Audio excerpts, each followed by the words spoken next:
আসসালামু আলাইকুম। School of এক্সেলেন্সের পক্ষ থেকে তোমাদেরকে আরও একবার স্বাগত জানাচ্ছি। আমি ইমামুল রিয়াদ আছি তোমাদের সাথে। আমাদের ফাইনাল রিভিশন যে ক্লাসগুলো চলতেছিল তারই ধারাবাহিকতায় আজকে আমরা মার্কেটিংয়ের মার্কেটিংয়ের প্রথম পত্রের দ্বিতীয় রিভিশন ক্লাস নিয়ে তোমাদের সামনে হাজির হয়েছি। আজকে আমরা মার্কেটিংয়ের শেষ যে দুটি চ্যাপ্টার আছে তোমাদের সিলেবাসে, অর্থাৎ আমাদের মান ব্যবস্থাপনা এবং তার আগে পণ্যের ডিজাইন, এই যে দুটি চ্যাপ্টার আছে এই দুটি চ্যাপ্টার নিয়ে আজকে কথা বলবো এবং এই দুটি চ্যাপ্টারের এমসিকিউ সলভ করাবো কিছু, প্লাস সিকিউ এর জন্য, সিকিউ মানে তোমরা যে সৃজনশীলগুলো অ্যান্সার করবে সেই সৃজনশীল অ্যান্সার করার জন্য যে টপিকগুলো নিয়ে কথা বলা দরকার, অর্থাৎ যে টপিক থেকে সৃজনশীল আসবে অবশ্যই সেই টপিকটা আমি আজকে একটু শর্টকাটে তোমাদেরকে দেখিয়ে দিব, যাতে তোমরা সৃজনশীল প্লাস এমসিকিউ দুইটাতেই ভালো করতে পারো। আমি জাস্ট আজকে দুইটা চ্যাপ্টারেই, আমাদের প্রথম যে 6 নম্বর চ্যাপ্টার আছে 6 নম্বর চ্যাপ্টারের টপিক খুবই অল্প, সেই অল্প টপিক থেকে যেখান থেকে তোমাদের প্রশ্নটি আসবে সৃজনশীলের সেই টপিকটি আমি দেখাবো। পাশাপাশি চ্যাপ্টার 7-এর যে বড় যে চ্যাপ্টারটি ওই চ্যাপ্টারের সিকিউ প্লাস এমসিকিউ যেখান থেকে আসবে সেটা আমি দেখাবো, প্লাস কিছু এমসিকিউ আমি আজকে সলভ করাবো যেগুলো তোমাদের পরীক্ষায় একদমই আসার মতো। ঠিক আছে, তো আজকের ক্লাসটি খুব দ্রুতই শুরু হবে। তো তোমরা যারা যারা যুক্ত আছো তারা তো যুক্ত থাকোই, পাশাপাশি তোমরা তোমাদের বন্ধুরা যারা আছে যারা এই ক্লাসটি করতে চাই তোমরা তাদেরকেও এই ক্লাসের জন্য ইনভাইটেশন জানাইতে পারো। তোমরা চাইলে তাদেরকে মেনশন করতে পারো। ঠিক আছে, আমরা 2-1 মিনিটের মধ্যে আমাদের ক্লাসটি শুরু করব। তোমরা খুব দ্রুতই যুক্ত হয়ে যাও। হ্যাঁ, তোমরা কে কে যুক্ত হচ্ছ আমি একটু দেখি। আমরা এখনই তোমরা যুক্ত হয়ে যাওয়ার পরে আমাদের ক্লাসটি শুরু করব এবং আমাদের ক্লাস আজকে খুবই লং কোনো ক্লাস হবে না, যেহেতু আমরা ইতিমধ্যেই আমাদের মার্কেটিং ফার্স্ট পেপার, যেটা মানে উৎপাদন ব্যবস্থাপনা যে প্রথম পত্রের যে প্রথম 3টি চ্যাপ্টার রয়েছে তোমাদের, সেই 3টি চ্যাপ্টারের জন্য তোমাদের ফাইনাল রিভিশন ক্লাস অলরেডি আমরা নিয়ে নিয়েছি। আজকে আমরা বাকি যে দুটি আছে এই দুইটির উপরে ক্লাস নিব ইনশাল্লাহ। তো তোমরা যারা যারা আছো তারা তো থাকবেই, প্লাস হচ্ছে তোমাদের বন্ধুদেরকে একটু মেনশন করে দাও। যে দুইটি চ্যাপ্টার আমরা বলে থাকি যে উৎপাদন ব্যবস্থাপনার ক্ষেত্রে যে দুটি চ্যাপ্টার থেকে প্রশ্ন অবশ্যই আসবে, এবং এবার তো শর্ট সিলেবাস হওয়ার কারণে এই দুটি চ্যাপ্টার থেকে অবশ্যই প্রশ্ন আসবে, এবং এই দুটি চ্যাপ্টারে একটু কনফিউশন থাকে, তো সেই কনফিউশনগুলো আমি আজকে দূর করার চেষ্টা করব, প্লাস তোমাদেরকে কিছু এমসিকিউ সলভ করিয়ে দিব। ওকে, ঠিক আছে, আমরা যুক্ত হয়ে গিয়েছি। ঠিক আছে, ওকে। হ্যাঁ, তোমরা চাইলে যারা যারা যুক্ত হচ্ছ তারা লাইভটি শেয়ার করে দিতে পারো তোমার বন্ধুদের মাঝে, যেন তারা এই ক্লাসটি করতে পারে এবং পাশাপাশি তারাও যেন তার বন্ধুদেরকে জানাতে পারে। ঠিক আছে, আমরা একদম আগামীকালকে তোমাদের পরীক্ষার আগে ফাইনাল রিভিশন হিসেবে এই ক্লাসটি নিচ্ছি।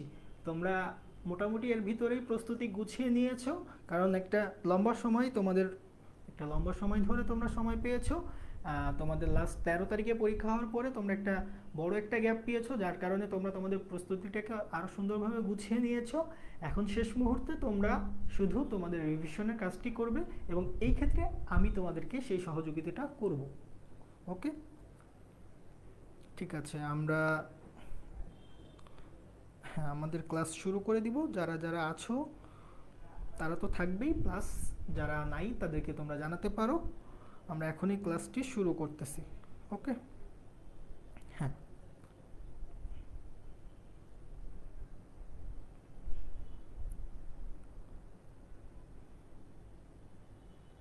ঠিক আছে, তোমরা কে কে যুক্ত হচ্ছ?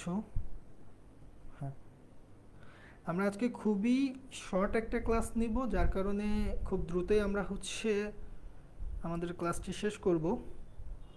তো তোমরা দ্রুতই যুক্ত হয়ে যাও।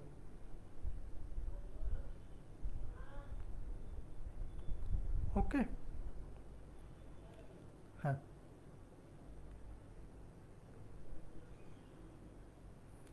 তোমরা কে কে যুক্ত হচ্ছ? ওকে, হ্যাঁ, আমরা আমাদের ক্লাসটি এখনই শুরু করব। তোমরা যারা যারা যুক্ত হতে চাও যুক্ত হয়ে যাও। হ্যাঁ, ঠিক আছে। আমরা আজকে আমাদের মার্কেটিংয়ের প্রথম পত্রের কিছু চ্যাপ্টার বাকি, দুটো চ্যাপ্টার বাকি ছিল, এই দুটো চ্যাপ্টার নিয়ে আমরা আজকে কথা বলবো। তো তার আগে আমাদের হচ্ছে একটা অ্যানাউন্সমেন্ট আছে, সেটা হচ্ছে আমরা ঢাকা বিশ্ববিদ্যালয় প্লাস অন্যান্য যে ইউনিভার্সিটি আছে যেখানে ব্যবসায় শিক্ষা অনুষদের জন্য আগামীতে তোমরা এই যে তোমাদের এইচএসসি পরীক্ষা শেষ করেই ভর্তি যুদ্ধে নামবে, সেই ভর্তি যুদ্ধের একজন সহায়ক হিসেবে এই স্কুল অফ এক্সেলেন্সের প্রতিষ্ঠানটি তোমাদের খুবই পাশে থাকবে এবং তোমাদের যাবতীয় গাইডলাইন প্রদান করে তোমাদের ভর্তি যে যুদ্ধটা আছে এই যুদ্ধটাকে আরও নমনীয় এবং আরও গোছালোভাবে তোমাদের সামনে তুলে ধরবে। এখানে তোমরা জাস্ট তোমাদের পড়াশোনাটা চালিয়ে যাবে এবং যাবতীয় যে গাইডলাইন আছে সেটি আমরা তোমাদেরকে প্রদান করব। তোমাদের কাজ হবে অ্যাজ এ স্টুডেন্ট তোমরা শুধু পড়াশোনা করবে। তো সেই ধারাবাহিকতায় আমাদের এই কোর্সের নাম রেখেছি আমরা সি ইউনিট। হ্যাঁ, এই যে সি ইউনিটের জন্য আমরা একটা কোর্স লঞ্চ করতেছি। সেই কোর্সে আমাদের এই যে লাইভ ক্লাস থাকবে 120+ 130+ লাইভ এক্সাম থাকবে। তারপরে এই ক্লাসগুলো যেগুলো হবে সেগুলো জুমে হবে, প্লাস ডাউট সলভিং সেশন থাকবে। ওয়েব অ্যাপে আমাদের ক্লাসগুলো রেকর্ডেড থাকবে। তারপরে হচ্ছে সকল ভার্সিটির জন্য এই একটা কোর্সের মাধ্যমেই অল ইন ওয়ান, এই একটা কোর্সের মাধ্যমেই তোমরা সকল ভার্সিটির জন্য প্রিপারেশন নিতে পারবা যেখানে যেখানে ব্যবসায় শিক্ষা অনুষদ আছে। ঠিক আছে, ওকে। তো আমরা এখানে আমাদের এই যে টিচার প্যানেল এনারাই তোমাদেরকে ক্লাস নেবে এবং তোমাদের যাবতীয় সমস্যার সমাধান করে দেবে ইনশাল্লাহ। ওকে ওকে হ্যাঁ,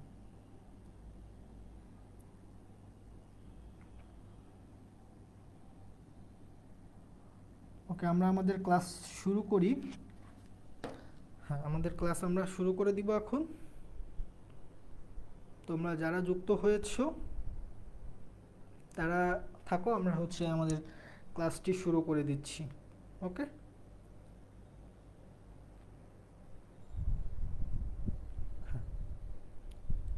ঠিক আছে।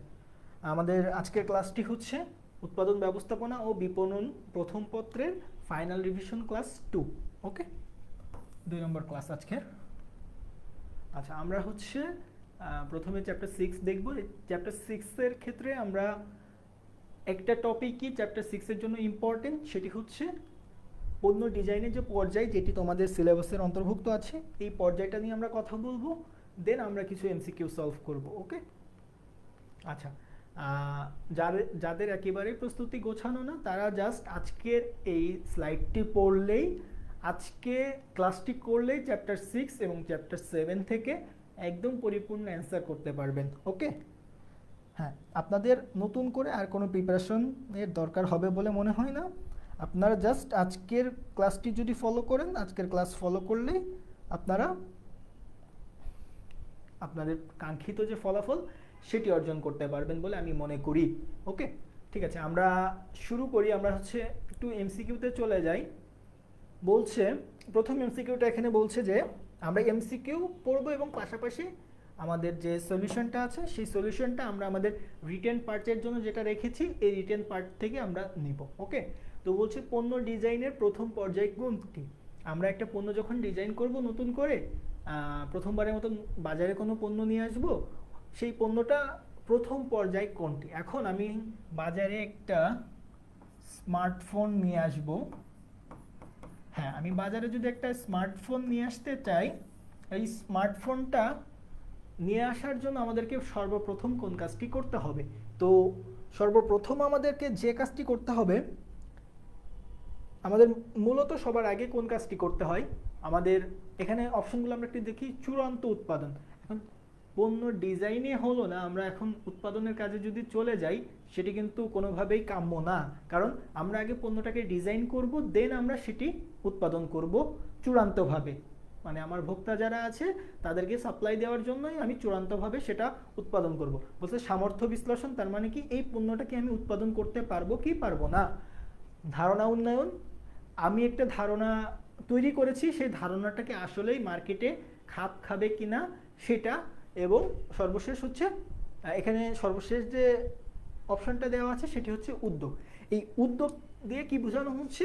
উদ্যোগ দিয়ে বোঝানো হচ্ছে যে কোনো একটা পণ্য বাজারে নিয়ে আসার আগে সেই পণ্যটা যে আমি বাজারে নিয়ে আসবো সেটার জন্য আমি প্রথমবারের মতো চিন্তা করলাম বা প্রথমবারের মতো আমি ধারণা অর্জন করলাম যে আমি একটা পণ্য বাজারে নিয়ে আসতে চাই বা কোনো একটা উদ্যোগ গ্রহণ করলাম, সেটাই হচ্ছে এটা। এখন আমরা আমাদের যদি কিসে চলে যাই, এই যে আমরা আমাদের টপিকে যদি চলে যাই, এখানে কিন্তু দেখা যাচ্ছে যে হ্যাঁ, পণ্য ডিজাইনের পর্যায় কি কি। এখন দেখো এখানে আমরা টোটাল 5টা পর্যায় দেখতে পাচ্ছি, যেটার এই যে একটা এমসিকিউ ছিল এরকম 2 নম্বরে, বলছে পণ্য ডিজাইনের স্তর কয়টি। পণ্য ডিজাইনের স্তর কয়টি, তাহলে আমরা এখান থেকে আমরা কিন্তু সেই অ্যান্সারটি পেয়ে যাচ্ছি যে পণ্য ডিজাইনের স্তর হচ্ছে 5টি। ওকে, আর পণ্য ডিজাইনের প্রথম পর্যায় কোনটি? এই যে আমরা দেখতে পাচ্ছি যে উদ্যোগ গ্রহণের পর্যায়। তার মানে আমাদের এখানকার এই যে 2টা এমসিকিউ আছে, এই 2টা এমসিকিউ এর রাইট অ্যান্সার আমরা পেয়ে যাচ্ছি এখান থেকে। এখন আমরা যদি এটাকে একটু বিশ্লেষণ করি তাহলে আমরা কি দেখতে পাবো? প্রথমে বলছে উদ্যোগ গ্রহণ, এটা হচ্ছে সর্বপ্রথম ধাপ, এটি সর্বপ্রথম ধাপ। এখন বলা হচ্ছে যে সময়ের পরিবর্তনে ভোক্তাদের পছন্দ অনুযায়ী আকার আকৃতি রং স্টাইল ইত্যাদি পরিবর্তন হয়। এই পরিবর্তন হওয়ার পরে আমরা আগে যখন মোবাইল ফোন ব্যবহার করতাম আমরা কিন্তু বাটন ফোন ব্যবহার করতাম, সময়ের পরিক্রমায় আমরা কিন্তু এখন স্মার্টফোন ব্যবহার করতেছি। এই স্মার্টফোন যে আমরা ব্যবহার করতেছি, এই স্মার্টফোন বাজারে এখন তো আমাদের হাতে চলে আসছে।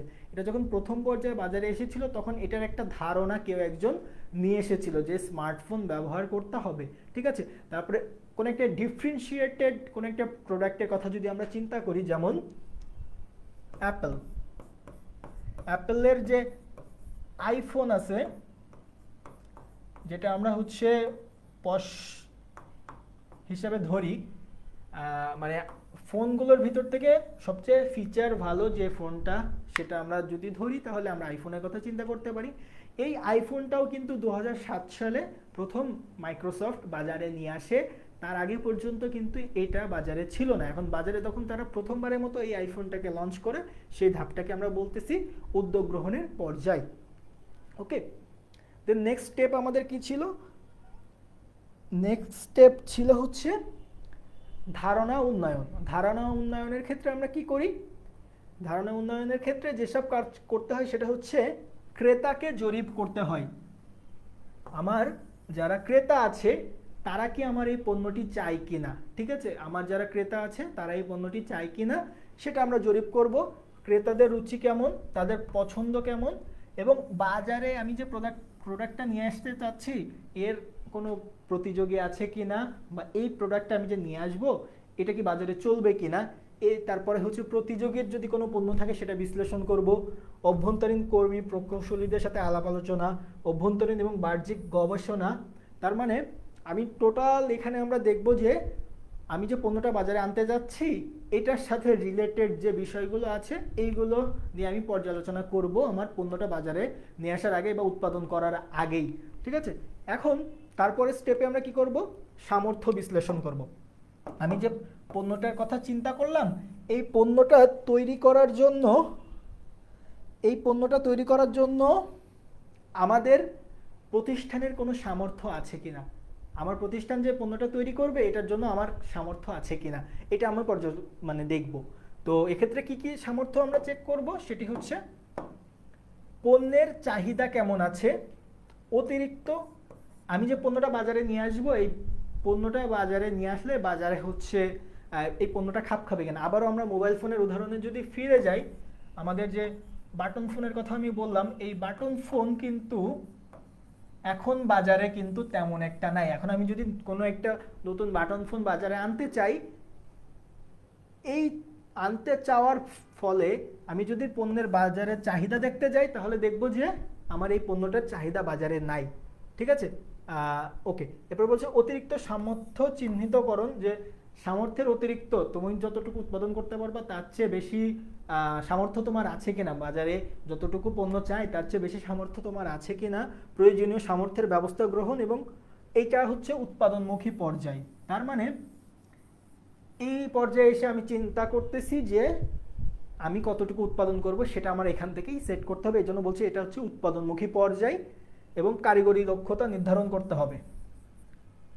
ওকে, এরপরে আমরা কি করব, পরীক্ষামূলকভাবে আমরা আমাদের উৎপাদন কাজটি শুরু করে দিব। ওকে, পরীক্ষামূলকভাবে উৎপাদন কাজ শুরু করব মানে কি, আমি উৎপাদন প্রক্রিয়া চালিয়ে দেখব যে আমার পণ্যটা আসলেই বাজারে খাপ খাচ্ছে কিনা, বা আমার পণ্যটা আসলেই আমি উৎপাদন করতে পারতেছি কিনা, যেভাবে আমি চেয়েছিলাম সেভাবে উৎপাদন করতে পারতেছি কিনা, এবং আমার কস্ট কেমন হচ্ছে, আমি কি মান সঠিকভাবে রেখে উৎপাদন করতে পারছি কিনা, এটা আমরা এই পর্যায়ে দেখব। এবং সর্বশেষে গিয়ে আমরা ওই পরীক্ষামূলক উৎপাদন থেকে যদি নিশ্চিত হই যে আমি যেভাবে চাচ্ছিলাম সেভাবেই প্রতিষ্ঠান তার আমার পণ্যটা উৎপাদন করতে পারছে, তাহলে আমরা কি করব, সর্বশেষে আমরা কি করব, পরিপূর্ণভাবে উৎপাদন কাজটি শুরু করে দিব। এবং এই ভোক্তার উৎসাহ দেখার পরে আমরা হচ্ছে কি করব, চূড়ান্তভাবে পণ্যটি ডিজাইন করব যে আমরা এভাবে আমার পণ্যটি উৎপাদন করব। আমি একটা পরীক্ষামূলক উৎপাদন করে কোনো একটা জায়গায় গিয়ে আমি সেটা শো করলাম যে আমার এই প্রোডাক্টটা আমি নিয়ে আসতে যাচ্ছি, সেই প্রোডাক্টটা সম্পর্কে আমি দেখালাম। যেমন হচ্ছে আমি হচ্ছে কয়েকদিন আগে একটা বিজনেস ডেতে গিয়েছিলাম, যেখানে বলা হচ্ছিল, যেখানে বিভিন্ন ধরনের প্রোডাক্ট আমি দেখলাম। সেখানে এক ধরনের একটা প্রোডাক্ট ছিল যে একটা ব্রাশ ছিল, এই ব্রাশটা হচ্ছে বাঁশ থেকে তৈরি।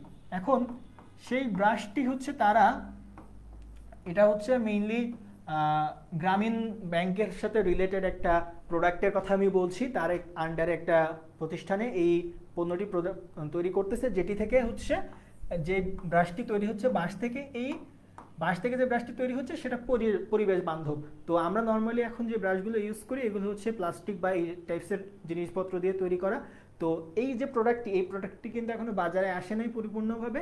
তারা যে ওই যে একটা মেলা বা কোনো একটা অনুষ্ঠানে তারা যে প্রদর্শন করে তারা ক্রেতাদেরকে দেখাচ্ছে, এটা হচ্ছে পরীক্ষামূলক উৎপাদন করার পরে তারা দেখাইছে, এবং এখান থেকে তারা যখন সাড়া পাবে চূড়ান্ত উৎপাদনটা তারা করবে। তো আমরা মোটামুটি আমাদের পর্যায়টা দেখে ফেলেছি। এখান থেকে যদি আমরা এবার এই প্রশ্নের অ্যান্সার করি, বলছে যে নিচের কোনটি পণ্য ডিজাইনের বহির্ভূত? পণ্য উন্নয়ন, পণ্য গবেষণা, পণ্য প্যাকেজিং, পণ্য বন্টন। এখন আমরা যে পণ্যটাকে ডিজাইন করতেছি, ডিজাইনের সাথে সম্পর্কিত কোন জিনিসগুলো? পণ্যটাকে নতুন করে মানে পণ্যের উন্নয়ন ঘটাচ্ছি, যে আগে আমরা হচ্ছে যে মোবাইল ফোনগুলো ইউজ করতাম, সেখানে হচ্ছে ইন্টারনেট ছিল না, ইন্টারনেট ব্যবস্থা। এখন নতুন করে আমরা যেগুলো ব্যবহার করতেছি সেটাতে আছে, ওকে, সেটাতে এই সুবিধাটি আছে। তো এটা আমরা পণ্য উন্নয়ন হিসেবে দেখতেছি। পণ্য গবেষণা, পণ্যকে আরও ভালো কিভাবে করা যায়, পণ্যের প্যাকেজিংটাও কী হবে, এটাও আমাদের পণ্য ডিজাইনের মধ্যেই দেওয়া থাকে। কারণ পণ্যর মানের চেয়েও আজকাল পণ্যের প্যাকিংটাকে বেশি গুরুত্ব দেওয়া হচ্ছে। আর সর্বশেষ যে অপশানটি আমাদের এখানে আছে সেটা হচ্ছে পণ্য বন্টন। এই পণ্য বন্টনটা আমার ডিজাইনের সাথে সম্পর্কিত না। এটা আমরা কখন করি? পণ্য উৎপাদন হয়ে যাওয়ার পরে। আর আমরা ডিজাইন কখন করি? মূলত উৎপাদনের আগে। পণ্য ডিজাইনটা মূলত কখন করি? উৎপাদনের আগে। ওকে, ঠিক আছে। আচ্ছা, এরপরে তাহলে পরের প্রশ্ন কি বলছে? কোনটি ডিজাইনে প্রভাব বিস্তার করে না? এখন কোনটি আমার পণ্যটা কেমন হবে, কি রঙের হবে, তার মান কেমন হবে, তার ভিতরে কি কি ইনগ্রেডিয়েন্টস থাকবে, এইগুলো ডিজাইন করার ক্ষেত্রে কোনটা প্রভাব বিস্তার করে না? আকর্ষণীয়তা। হ্যাঁ, অবশ্যই এটা প্রভাব বিস্তার করবে। এই আকর্ষণীয়তাটা প্রভাব বিস্তার করবে কিভাবে? আমরা যদি একটু দেখি যে কোনো একটা পণ্য দেখবে প্যাকেজিং দেখে অনেক আকর্ষণীয় মনে হয়। যেমন আমরা বলতে পারি যে কি বলতে পারি, যেমন আমরা হচ্ছে চিপসের প্যাকেটের কথা যদি বলি, ঠিক আছে, এই চিপসের প্যাকেটগুলো কিন্তু ফুলিয়ে অনেক বড় করে আকর্ষণীয় হিসেবে দেখানো হয়। তো সেক্ষেত্রে কিন্তু আমরা দেখতে পাই যে আকর্ষণীয়তা বৃদ্ধি করা হচ্ছে। ব্যয়, পণ্য ডিজাইনের মধ্যে আরেকটা স্টেপ হচ্ছে ব্যয়, মানে আমরা পণ্য যে ডিজাইন করব এই পণ্যের মধ্যে কি কি আমরা উপাদান দিব এবং সেগুলোর খরচ কেমন হবে সেটাও আমরা দেখব। প্রতিযোগিতা, আমি যে পণ্যটা বাজারে নিয়ে আসতে যাচ্ছি এই পণ্য বাজারে অন্য কোনো একটা প্রতিষ্ঠান নিয়ে এসেছে কিনা এবং তাদের পণ্যের মান কেমন, এগুলো সব আমরা ডিজাইনের সময় আমরা বিবেচনা করি। কিন্তু আমার প্রতিষ্ঠান চালানোর জন্য আমাকে কেউ যদি ঋণ প্রদান করে, সেই ঋণ প্রদানকারীর কে নিয়ে আমাদের পণ্য ডিজাইনের সাথে কোনো সম্পর্ক থাকে না। ঠিক আছে, ওকে। নেক্সট আমরা যদি দেখি, নেক্সট কি বলা হচ্ছে, নেক্সটের প্রশ্ন, এখানে প্রশ্ন নাই, এখানে হচ্ছে এবার আমরা চ্যাপ্টার 7-এ চলে আসছি। চ্যাপ্টার 7-এর হচ্ছে এই যে আমরা এই পার্টটুকু পড়লে মোটামুটি চ্যাপ্টার 7 থেকে যে আমাদের সৃজনশীল আসবে সেই সৃজনশীলটা আমরা অ্যান্সার করতে পারবো। ওকে, ঠিক আছে। তাহলে আমরা একটা এমসিকিউ দেখি। এই এমসিকিউতে কি বলা হচ্ছে, নিম্নমানের পণ্য উৎপাদনের জন্য পরীক্ষা নিরীক্ষায় যে ব্যয় হয়, নিম্নমানের পণ্য উৎপাদন করার জন্য পরীক্ষা নিরীক্ষায় যে ব্যয় হয় তাকে কোন ধরনের ব্যয় বলে। এখন আমরা যদি একটু এখানে আসি, হ্যাঁ, এই যে আমাদের ব্যয়গুলোকে আমরা কিভাবে সংজ্ঞায়িত করতে পারি। হ্যাঁ, এখানে আমরা যদি একটু দেখি, আমরা যখন পণ্য উৎপাদন করতে যাব, পণ্যের মান ব্যবস্থাপনা করব, তখন আমাদের এই পণ্যের মানকে ঠিক রাখার জন্য আমাদেরকে টোটাল 4 ধরনের ব্যয় করতে হয়। এই যে এখানে আমরা যদি দেখি, প্রথমে হচ্ছে নিবারণ ব্যয় বা প্রতিরোধমূলক ব্যয়। প্রথম ব্যয়টি হচ্ছে নিবারণ ব্যয় বা প্রতিরোধমূলক ব্যয়। তারপরেরটা হচ্ছে মূল্যায়ন বা অ্যাপ্রেইজাল কস্ট। তারপরে হচ্ছে অভ্যন্তরীণ ব্যর্থতা বা বিচ্যুতি ব্যয়, যেটাকে আমরা বলছি ইন্টারনাল এরর কস্ট। আর একটা হচ্ছে বাহ্যিক ব্যর্থতার বা বিচ্যুতি ব্যয়। ঠিক আছে, এই যে ব্যয়গুলো আছে, এই ব্যয়গুলো মূলত সংগঠিত হয় এই 4 ধরনের ব্যয়। তাহলে এখান থেকে আমরা এই প্রশ্নের উত্তরটা কিন্তু পেয়ে যাচ্ছি। যে 11 নম্বর প্রশ্নের যে উত্তরটি ছিল, নিম্নমানের পণ্য উৎপাদনজনিত খরচ কত প্রকার? 4 প্রকার। ওকে, ঠিক আছে। এবার আমরা আবার পিছনে ব্যাক করি। হ্যাঁ, এই যে আমাদের যে প্রশ্নটি ছিল, নিম্নমানের পণ্য উৎপাদনের জন্য পরীক্ষা নিরীক্ষায় যে ব্যয় হয় তাকে কোন ধরনের ব্যয় বলে। আমরা একটু আসি, এই যে এখানে আমরা একটু যদি পড়ি যে মূল্যায়ন ব্যয় বা অ্যাপ্রেইজাল কস্টের মধ্যে প্রতিষ্ঠানের পণ্য নিম্নমানের হলে তা পরীক্ষা নিরীক্ষার জন্য যে ব্যয় হয় তাকে বলি আমরা অ্যাপ্রেইজাল কস্ট। এখানে খুবই একটা ইম্পর্টেন্ট বিষয় হচ্ছে আমরা ইংলিশ নামটাও হচ্ছে মনে রাখার চেষ্টা করব, কারণ আমাদের এমসিকিউতে এই নামটিও চলে আসতে পারে যে মূল্যায়ন ব্যয় না লিখে দিল অ্যাপ্রেইজাল কস্ট। ওকে, তো এই অ্যাপ্রেইজাল কস্টের মধ্যে আবার 3 ধরনের ব্যয় আছে। সেটি কি কি? পরিদর্শন ব্যয়, পরীক্ষণ ব্যয়, পরিসংখ্যানিক মান নিয়ন্ত্রণ ব্যয়। ওকে, তো পরিদর্শন ব্যয় কি? আমি যে পণ্যটা তৈরি করলাম, এই পণ্যটা কেউ একজন ধরো অডিট করতে গেল, তো এই অডিটর যে আসবে তার জন্য কিছু খরচ আছে, প্রতিষ্ঠানকে এই খরচ বহন করতে হয়। পরীক্ষা, এখন অডিটর যে আসলো, আসার পরে বিভিন্ন ধরনের কি করবে, তারা পরীক্ষা নিরীক্ষা করবে। এই পরীক্ষা নিরীক্ষার জন্য বিভিন্ন ধরনের কেমিক্যাল দরকার হবে বা আরও অন্যান্য জিনিস দরকার হবে, যেটার কষ্ট আমার প্রতিষ্ঠানকে বহন করতে হবে। এবং পরিসংখ্যানিক মান নিয়ন্ত্রণ ব্যয়, এই মানটা যে এখান থেকে পাইলো, এটা পরিসংখ্যান দিয়ে বিভিন্নভাবে এটা মান কতটুকু মান অর্জন করেছে এবং সেটা কি আদর্শ মানের সাথে সম্পর্কিত কিনা, সেটার জন্য স্ট্যাটিস্টিক্যাল কিছু টেস্ট করা হবে। এই স্ট্যাটিস্টিক্যাল টেস্ট, এই 3টা টেস্ট, যে 3টার কথা বললাম, এই 3টা হচ্ছে আমাদের মূল্যায়ন ব্যয়ের অন্তর্ভুক্ত। ওকে, তাহলে আমরা এই যে আমাদের এই প্রশ্নের উত্তর আমরা পেয়ে যাচ্ছিলাম। এই যে আমি বলেছি যে ইংরেজি নাম মনে রাখতে হবে, সেক্ষেত্রে পরীক্ষা নিরীক্ষণের যে ব্যয়টি সেটা হচ্ছে অ্যাপ্রেইজাল কস্ট। ওকে, ঠিক আছে। ঠিক আছে, আমরা আমাদের সরি পরের এমসিকিউতে চলে যাই। বলছে মানসম্পন্ন পণ্য উৎপাদনের সুবিধা কোনটি?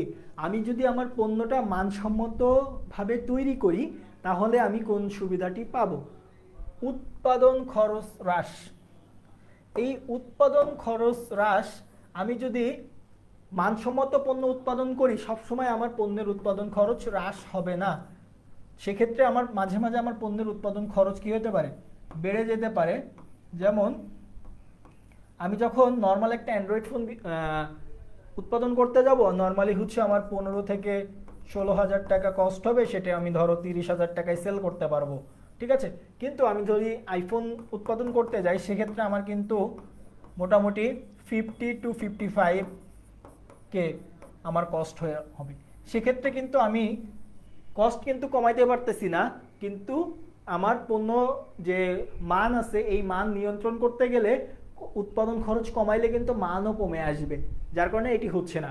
এরপরে যদি আমরা দেখি অধিক মূল্যে পণ্য বিক্রি, মানসম্মত পণ্য উৎপাদনের সুবিধা কোনটি? হ্যাঁ, অবশ্যই আমি যদি মানসম্মত পণ্য উৎপাদন করি, আমার পণ্যটি অধিক মূল্যে বিক্রি হতেও পারে, নাও হতে পারে। ঠিক আছে, কেন বলছি? বাজারে অনেক মানসম্মত পণ্য আছে যেগুলোকে ভালোভাবে বিজ্ঞাপন দেওয়া হয় না। ঠিক আছে, যেগুলো ভালো মতো বিজ্ঞাপন দেওয়া হয় না। ঠিক আছে, তো যারা মানে বিশ্বাসী তারা মাঝে মাঝে বিজ্ঞাপন প্রদান নাও করতে পারে, সেক্ষেত্রে তাদের অধিক মূল্যে তারা পণ্য বিক্রি করতে নাও পারে, সেক্ষেত্রে তারা তাদের মিনিমাম একটা প্রফিট রেখে পণ্য বিক্রি করে দেয়। কারণ সবাই কিন্তু অ্যাপেলের মতো না যে তারা 50-60 হাজারে তৈরি করে 1,20,30-এ বিক্রি করবে। ঠিক আছে, সবাই কিন্তু এই কাজটি পারে না, যাদের ব্র্যান্ড ভ্যালু আছে তারাই পারে। তো সেক্ষেত্রে এটিও কিন্তু হচ্ছে না। ওকে, এরপর বলছে বিক্রয় পরিমাণ হ্রাস, মানসম্মত পণ্য উৎপাদন করলে বিক্রয় কমবে না, এটা ফর শিওর। স্থায়ী ক্রেতা সৃষ্টি, এটা হচ্ছে আমাদের অ্যান্সার হতে পারে। কেন এটা অ্যান্সার হতে পারে? আমি যখন মানসম্মত পণ্য উৎপাদন করব, আজকে আমার বিক্রি বাড়তেছে না, কালকে বাড়তেছে না, কিন্তু পরশু গিয়ে কিন্তু আমাদের বিক্রি অবশ্যই বাড়বে। যেমন আমরা বলতে পারি আমাদের স্কুল অফ এক্সেলেন্স কিন্তু সবসময় মানে বিশ্বাস করে। আজকের আমাদের ক্লাসটি কিন্তু যে কয়জনই দেখুক না কেন, আমরা কিন্তু তা কয়জন জয়েন করলো, কয়জন কমেন্ট করলো, এটার উপরে আমরা নির্ভর করি না। আমরা আমাদের ক্লাসটি কিন্তু শুরু করে দিয়েছি। আজকে যদি একজনও আমাদের ক্লাসটি দেখে, আমরা ওই একজনকে নিয়ে আমাদের ক্লাসটি শেষ করব। তো আমরা স্কুল অফ এক্সেলেন্স সবসময় মানের দিক থেকে আমরা এটা বিশ্বাস করি যে একজন হোক বা 100 জন, আমরা আমাদের সর্বোচ্চটা দেওয়ার চেষ্টা করব। তো এটি হচ্ছে সেই, এভাবে আমরা যখন আমাদের কাজকে এগিয়ে নিয়ে যাব, এর ভিত্তিতেই আমরা আমাদের যে ক্রেতা আছে বা টার্গেট যে কাস্টমার আছে তাদেরকে আমরা রিচ করতে পারবো। যেমন আমরা দেখেছি যে স্কুল অফ এক্সেলেন্সের বি ইউনিটটাকে, যেখানে তারা সবসময় চেষ্টা করেছে যে মানসম্মত সেবা দেওয়ার জন্য। আজকে কিন্তু স্কুল অফ এক্সেলেন্সের বি ইউনিট কিন্তু সেরাদের সেরা। তো সেই ধারাবাহিকতায় আমরা কিন্তু সি ইউনিট থেকে এবছর প্রথমবারের মতো কোর্স লঞ্চ করতে যাচ্ছি। সেই কোর্সে আমরা কি করব? আমরা আপনাদের বাংলা ইংরেজির পাশাপাশি হিসাব বিজ্ঞান, ম্যানেজমেন্ট, মার্কেটিং এবং ফিনান্সের সব বিষয়গুলোই কিন্তু দেখিয়ে দিব। এবং এই কোর্সে আমাদের সবচেয়ে গুরুত্বপূর্ণ যে বিষয়টি থাকবে সেটি হচ্ছে মান। তো আমরা কোর্সে সবসময় চেষ্টা করব কোর্সের মানটাকে বজায় রাখার জন্য, সেটা একজন করুক বা 100 জন করুক। তো আপনাদের জন্য শুভকামনা থাকলো এবং আপনারা এই কোর্সটিতে জয়েন হতে পারেন। ঠিক আছে, আমাদের পেজে ভিজিট করে। তো যেটাতে আসছিলাম যে আমরা স্কুল অফ এক্সেলেন্স সবসময় কি করি, এই যে দীর্ঘমেয়াদী ক্রেতা সৃষ্টিতে আমরা মনোযোগ প্রদান করি, যেটা আমরা এই মানসম্মত সেবা দেওয়ার মাধ্যমে আপনাদেরকে এই দীর্ঘমেয়াদী আপনাদের সাথে যে সম্পর্কটা সৃষ্টি করব, সেটি হচ্ছে দীর্ঘমেয়াদী ক্রেতা সৃষ্টি। ওকে, আচ্ছা, আমরা হচ্ছে পরের এমসিকিউতে চলে যাই। বলছে কোনটি বাহ্যিক ব্যর্থতার ব্যয়? এখন আমরা আসি বাহ্যিক ব্যর্থতা কি। এই যে হ্যাঁ, বাহ্যিক ব্যর্থতা আমাদের হচ্ছে 4 নম্বর যে ব্যয়টি ছিল সেটি হচ্ছে বাহ্যিক ব্যর্থতার ব্যয় বা বিচ্যুতি ব্যয়। বলছে প্রতিষ্ঠানের পণ্য ক্রেতা বা ভোক্তার নিকট বিক্রয় করার পর, এই জিনিসটা খুবই ইম্পর্টেন্ট, আমি বিক্রয় করা শেষ, এরপরে কোনো ত্রুটি দেখা দিলে সেই ত্রুটি ঠিক করার জন্য যে ব্যয়টি হয় সেটি হচ্ছে এক্সটার্নাল ফেলিওর কস্ট। তার মানে আমার পণ্য বিক্রি করা হয়ে গেছে, এরপরে যদি আমার ওই পণ্যের উপরে আরও কস্ট করা লাগে, কারণ নর্মালি আমরা কি করি, পণ্যের ওপর কস্ট কোন পর্যন্ত করি, যে পর্যন্ত কস্ট করার পরে আমার পণ্যটি বিক্রি হয়ে যায়। কিন্তু অনেক প্রতিষ্ঠান আছে যারা এই পণ্য বিক্রি হয়ে যাওয়ার পরেও কিছু কস্ট করে।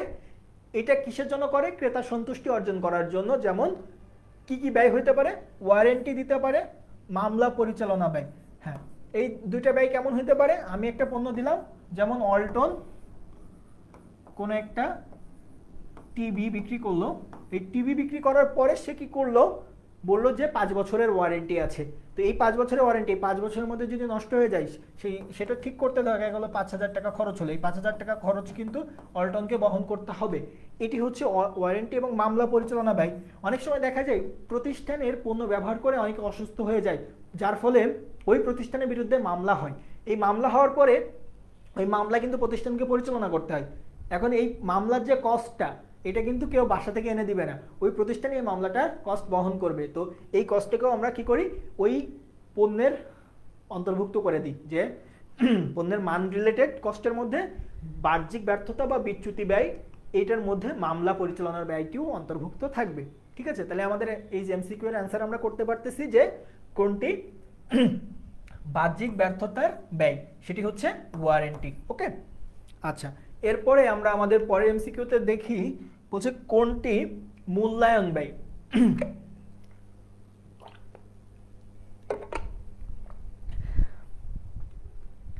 কোনটি মূল্যায়ন ব্যয়? তো আমরা মূল্যায়ন ব্যয়ের মধ্যে চলে যাই। এই যে মূল্যায়ন ব্যয় আমরা পড়েছি যে পরীক্ষা নিরীক্ষার জন্য যে ব্যয়টি হয় সেটি হচ্ছে মূল্যায়ন ব্যয়। তো এখানে কি কি ছিল মূল্যায়ন ব্যয়ের মধ্যে? পরিদর্শন, পরীক্ষণ এবং পরিসংখ্যানিক। তো এখানে কি আছে?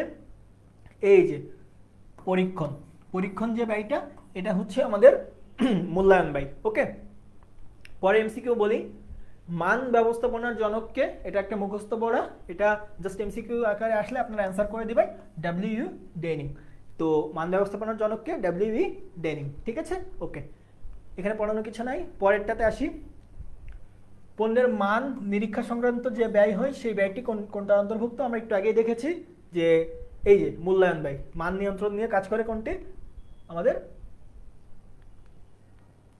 হ্যাঁ মূল্যায়ন ব্যয়। ওকে, এটা নিয়ে আমরা কথা বলেছি কয়েকবার, তো এটা নিয়ে বলার কিছু নাই।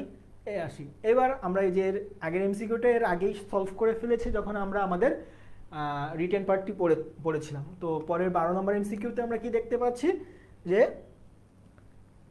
কোনটি প্রতিরোধমূলক ব্যয়ের উদাহরণ? এখন প্রতিরোধমূলক ব্যয় কি, এটা আমরা আবার ফিরে যাই। এই যে নিবারণ ব্যয়ের আরেক নাম হচ্ছে প্রতিরোধমূলক ব্যয় বা প্রিভেনশন কস্ট। ঠিক আছে, তাহলে একই ব্যয়, নাম তিনটা, একটা হচ্ছে নিবারণ বলতে পারি আমরা, প্রতিরোধমূলক বলতে পারি, আবার প্রিভেনশন কস্টও বলতে পারি। ওকে, বলছে পণ্য অনুন্নত হলে এই অবস্থাতে উত্তরণে উৎপাদনকারী প্রতিষ্ঠানকে কতগুলো প্রতিরোধমূলক ব্যয় গ্রহণ করতে হয়। তার মানে তুমি পণ্য ডিজাইন করার সময় চিন্তা ভাবনা করতেছো যে আমার পণ্য নিম্নমানের হতে পারে, তো নিম্নমানের হতে পারে এই সম্ভাবনা থেকে নিম্নমান হওয়ার পরে আমরা যেটা করি সেটা হচ্ছে এই যে বাহ্যিক বিচ্যুতির যে ব্যয়টি আছে এটি আমরা করি, যে আমার পণ্য নিম্নমানের, এটা ধরা পড়েছে, এরপরে যে ব্যয়টি করি। তো ওই ব্যয়টা কিন্তু আমরা আগে থেকেই ধরে রাখি না, কিন্তু প্রতিরোধমূলক যে ব্যয়টি এটা আমরা আগে থেকেই চিন্তা করে রাখি যে আমার নিম্নমান হওয়ার কারণে আমার কিছু ব্যয় হতে পারে। সেটা কি কি হতে পারে? সেটি হচ্ছে প্রশিক্ষণ ব্যয়। পণ্যমান নিম্নমানের হইলে এটা আমার কর্মীরা যারা আছে, প্রতিষ্ঠানের কর্মী যারা আছে, তাদেরকে আমি যদি প্রশিক্ষণ দিই তারা আরও উন্নত হবে। আরও উন্নত যখন হবে তখন তারা মানসম্মত পণ্য কিন্তু উৎপাদন করতে পারবে। পণ্যের পুনঃডিজাইন ব্যয়, এখন আমার পণ্যটা যদি নিম্নমানের হয় তাহলে এটাকে আবার নতুন করে ডিজাইন করতে হতে পারে। ঠিক আছে, নতুন করে যখন ডিজাইন করতে যাব তখন আমার কিন্তু আবারও ডিজাইনের কস্ট হবে। সংশোধনমূলক কার্যক্রমের ব্যয়, আমি পণ্যটাকে নতুনভাবে ডিজাইন করলাম না, রেদার যেটা আছে পুরানো ওর সাথে আরো কিছু কি করলাম? সংযোজন করলাম। ঠিক আছে, আরো কিছু সংযোজন করলাম এটা। আর ত্রুটি চিহ্নিতকরণ ব্যয়, তার মানে আমার পণ্যটা বাজারে ছাড়ছি, এরপরে কোনো একটা ব্যয় করতেছি, আমার পণ্যের কি কি ত্রুটি আছে এই ত্রুটিটাকে বের করার জন্য, এবং সরবরাহকারীদের সাথে কাজ করার ব্যয়। তার মানে আমার যারা আমি প্রোডাক্টটা যে তৈরি করব, আমার যে কাঁচামাল যারা সরবরাহ করবে তাদের সাথে আমি কাজ করার সময় আমার কিছু ব্যয় হবে, তাদের আপ্যায়ন বা তাদের সাথে কোথাও একটা যাওয়ার জন্য রিক্সা ভাড়া বা এই টাইপসের, এই ব্যয়গুলো হচ্ছে আমরা কিসের মধ্যে রাখবো? নিবারণ বা প্রতিরোধমূলক ব্যয়ের ভিতরে রাখবো। ওকে, তাহলে আমাদের এমসিকিউ এর অ্যান্সার আমরা পেয়ে যাচ্ছি। হ্যাঁ, আমাদের এমসিকিউ এর অ্যান্সার হচ্ছে এই যে এখানে কি কি আছে বলছে? মামলা ব্যয়। মামলা ব্যয় আমরা দেখেছি যে বাহ্যিক ব্যয়। ঠিক আছে, তারপরে পুনঃকার্য ব্যয়, এটা আমরা হচ্ছে দেখব পরবর্তীতে। পরিদর্শন ব্যয়টা আমরা দেখেছি যে মূল্যায়নের মধ্যে। ঠিক আছে, পুনঃকার্য ব্যয় হচ্ছে অভ্যন্তরীণের মধ্যে যাবে। তো আমাদের এই যে আমরা একটু আগে দেখলাম যে প্রশিক্ষণ দিব আমার কর্মীদেরকে, এই যে আমাদের কর্মীদেরকে যে আমরা প্রশিক্ষণ দিব, এটা আমার কোন ধরনের ব্যয়? প্রতিরোধমূলক ব্যয়। তাহলে আমাদের এখানকার অ্যান্সার কি হচ্ছে? এই যে আমাদের অ্যান্সার হচ্ছে প্রশিক্ষণ ব্যয়। ওকে, আচ্ছা, এর পরের প্রশ্ন দেখি। বিক্রয় পরবর্তীতে উদ্ভূত ত্রুটির জন্য সংঘটিত ব্যয়কে কি বলে? আমরা বলেছি যে বিক্রি করার পরে যে ব্যয়টি হয় সেটি হচ্ছে কোন ধরনের ব্যয়? বাহ্যিক ব্যর্থতাজনিত ব্যয়। ওকে, সুনির্দিষ্ট ক্যাটাগরির মান নিয়ন্ত্রণ খরচ বা ক্রেতাদের প্রত্যাশা ও চাহিদা অনুযায়ী কোন ব্যয়ের অন্তর্ভুক্ত? সুনির্দিষ্ট ক্যাটাগরির মান নিয়ন্ত্রণ খরচ ক্রেতাদের প্রত্যাশা ও চাহিদা অনুযায়ী নিশ্চিত করে কোন জাতীয় ব্যয়? আমরা একটু আমাদের আরেকটা যে ব্যয়টা ছিল সেটাতে আমরা ফিরে যাই। এই যে অভ্যন্তরীণ ব্যর্থতা বা বিচ্যুতি ব্যয় বলছে পণ্য বা সেবা উৎপাদন করার সময় সকল ত্রুটি ধরা পড়ে এবং ওই ত্রুটি বিচ্যুতি সংশোধনের জন্য যে ব্যয় করা হয় তাকে অভ্যন্তরীণ ব্যয় বলে। সেই অভ্যন্তরীণ ব্যয় কি হতে পারে? উৎপাদনজনিত ক্ষতি হতে পারে, আরেকটা কি হতে পারে? পুনঃকার্য করার ব্যয়। তাহলে আমার এই যে এমসিকিউটি ছিল বলছে সুনির্দিষ্ট ক্যাটাগরির মান নিয়ন্ত্রণ খরচ ও ক্রেতাদের প্রত্যাশা ও চাহিদা নিশ্চিত করে কোন জাতীয় ব্যয়? এইটা কোন ধরনের ব্যয়? আমার ক্রেতাদের চাহিদা আমি পূরণ করতেছি। এই যে আমার উৎপাদনজনিত ক্ষতি, ক্রেতাদের চাহিদা যদি আমি পূরণ না করতে পারি তাহলে আমার কিন্তু কিছু ক্ষতি সৃষ্টি হতে পারে। সেটার কারণে আমাদের এখানে অ্যান্সার কি হচ্ছে? অভ্যন্তরীণ ব্যর্থতাজনিত ক্ষতি। ওকে, ঠিক আছে, এই অভ্যন্তরীণ ব্যবহার। ওকে, তারপরের প্রশ্ন আমরা দেই। হ্যাঁ, বলছে বেগম বেকারি তার উৎপাদিত খাদ্য সামগ্রী দেশীয় বাজারে বাজারজাতকরণ করার জন্য একটি দেশীয় মান সনদ প্রদানকারী সংস্থা থেকে মান সনদ গ্রহণ করে। বেগম বেকারি দেশীয় কোন প্রতিষ্ঠান থেকে মান সংগ্রহ করে? আমরা চিপসের প্যাকেট বা চানাচুর বা ইত্যাদি যখন কিনি তখন আমরা এইভাবে একটা সাইন দেখতে পাই, বিএসটিআই। এটা কি নির্দেশ করে?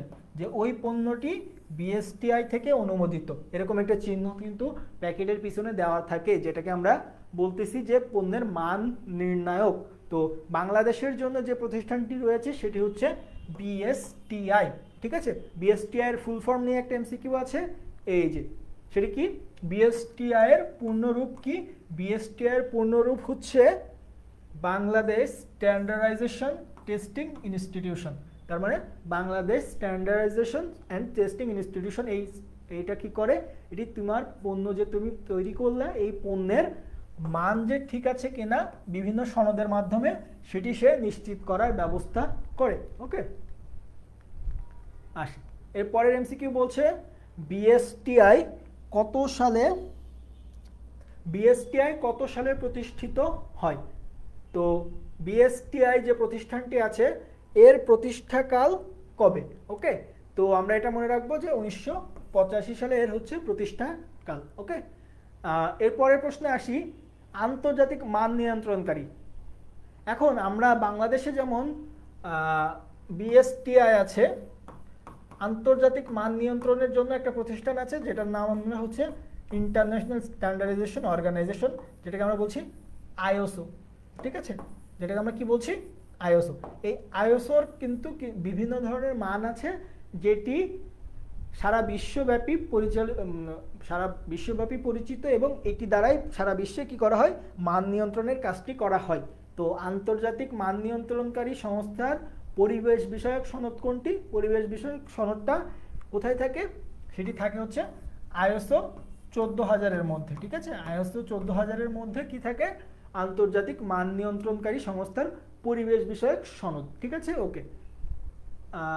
সর্বশেষ এমসিকিউ যেটা আমাদের আছে, আইএসও এর একটি আন্তর্জাতিক মান নির্ধারণকারী সংস্থা। এই সংস্থাটির একাধিক মানদণ্ডের মধ্যে একটি মানদণ্ড রয়েছে যা সংক্রান্ত 20টি বিষয় নিয়ে আলোকপাত করে। উদ্দীপকীয় আলোচিত মানদণ্ডটির নাম কি? তা আমরা একটু আগে দেখেছি যে আইএসও 14000 হচ্ছে পরিবেশ নিয়ে কাজ করে, আইএসও 9002 হচ্ছে আরেক ধরনের বিষয় নিয়ে কাজ করে, এবং এখানে আইএসও যে 9001 আছে এই 9001-এর আন্ডারে 20টি বিষয় আছে যেটি নিয়ে তারা কাজ করে। ঠিক আছে, তো এই 20টি বিষয় নিয়ে এই আইএসও 9001 কাজ করে। তো এটি আমাদের রাইট অ্যান্সার হচ্ছে, এবং আমরা মোটামুটি আমাদের এমসিকিউগুলো শেষ করে ফেলেছি। ওকে, তো আমাদের রিটেন পার্ট কোনটুকু ছিল? রিটেন পার্ট ছিল এতটুকুই। হ্যাঁ, এই যে চ্যাপ্টার 7-এর জন্য জাস্ট এতটুকু পড়লে এখান থেকেই তোমাদের সৃজনশীল আসবে এটি কোন ধরনের ব্যয়।